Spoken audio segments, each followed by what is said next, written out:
Alrighty, welcome back to another riveting episode of Man Talk to Himself. Kitty cat. My cat's just woken up and she's feeling very chatty, so she's going to be a part of this video. Alrighty, the end of another week. A really good week as well. So again, update from last week. Obviously, kitty cat Sophina had an operation. She's doing much better. For those of you who care. Yeah, I'm very stoked. She's feeling more of herself again. Now very chatty. But this has been a phenomenal week. It's crazy how everything tends to happen at the same time. I also have a lot of things going on with work. But I'm glad I finally got my first day off today in like 7 weeks. So I'm stoked. But onto the training. So,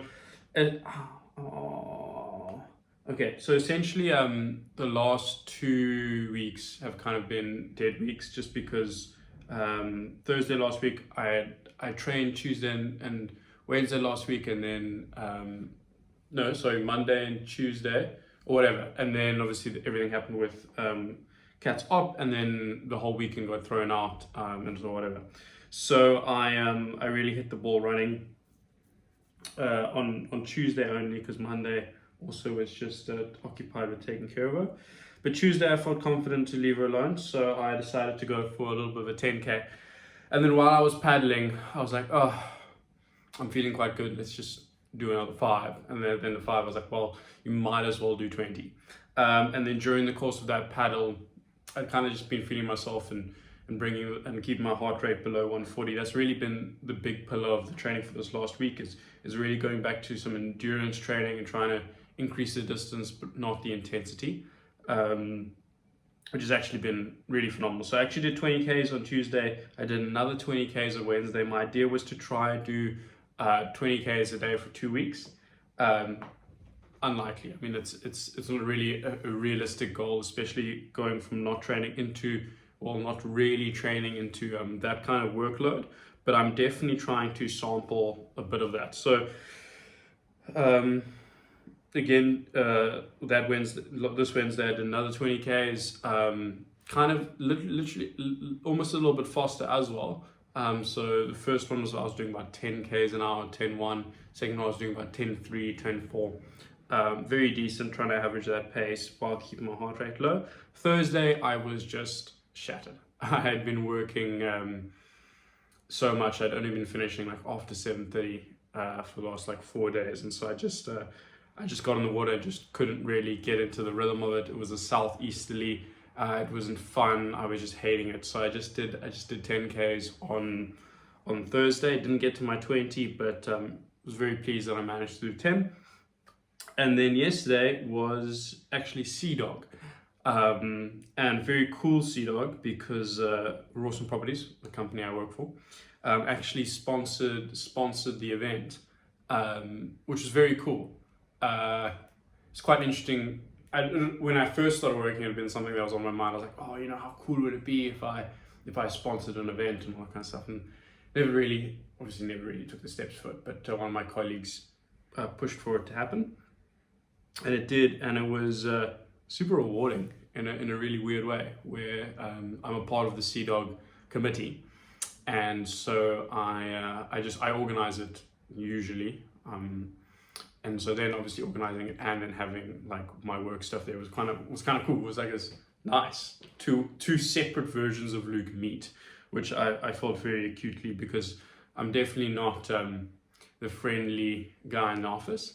And then at Sea Dog, it's like, okay, cool. Now I can kind of be like, the friendly, happy-go-lucky guy that I it might not always be, but I do enjoy being.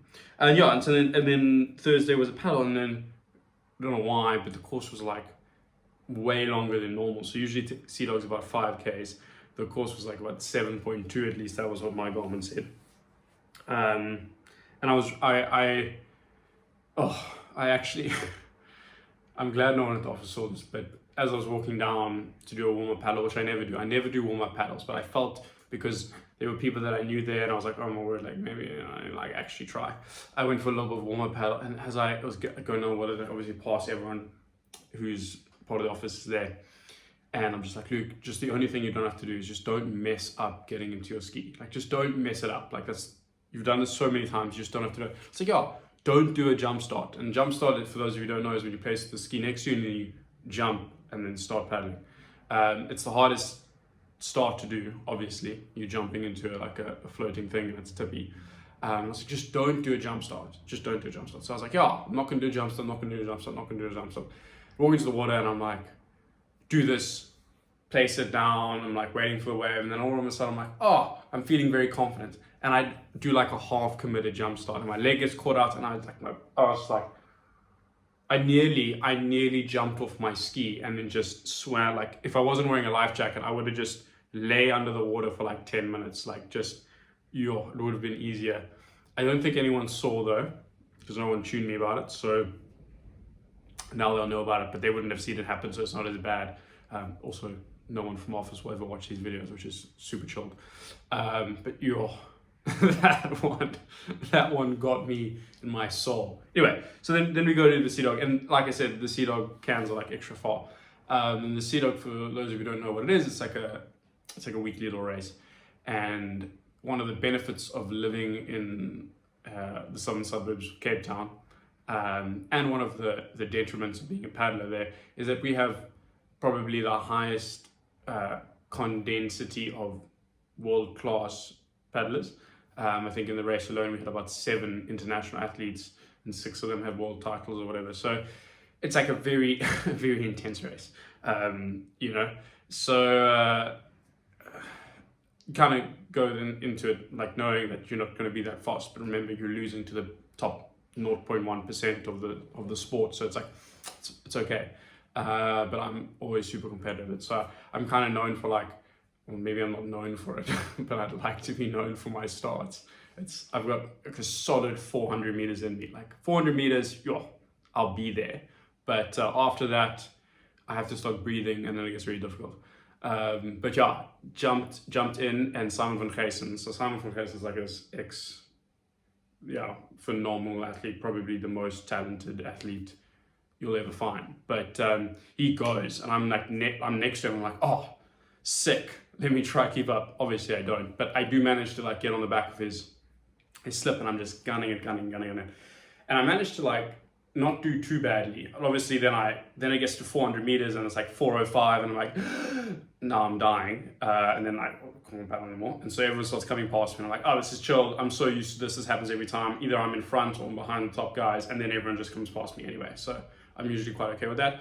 And then I was like, you know what? Let's just keep going. Let's just see how far we can go before like we actually like either have a heart attack or throw up. And so I was just like, okay, cool. I'm just gonna keep going. Anyway, keep paddling. Obviously, front bunch comes past me. It's all elongating. And then I turn the first can, and now there's this kid, Cody. Okay, now Cody in his own right is a phenomenal paddler. If he watches this, then I'm gonna obviously regret saying that.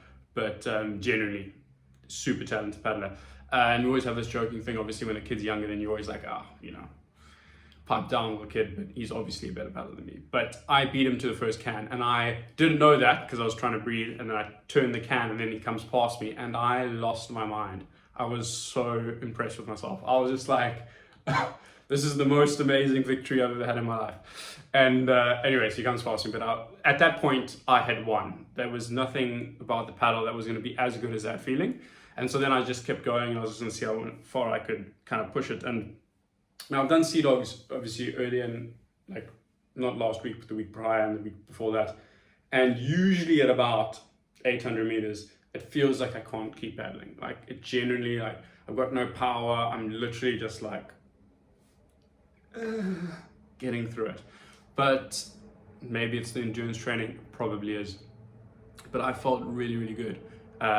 Considering that I was, hadn't been able to do it before. I was cruising at about like 11 and a half.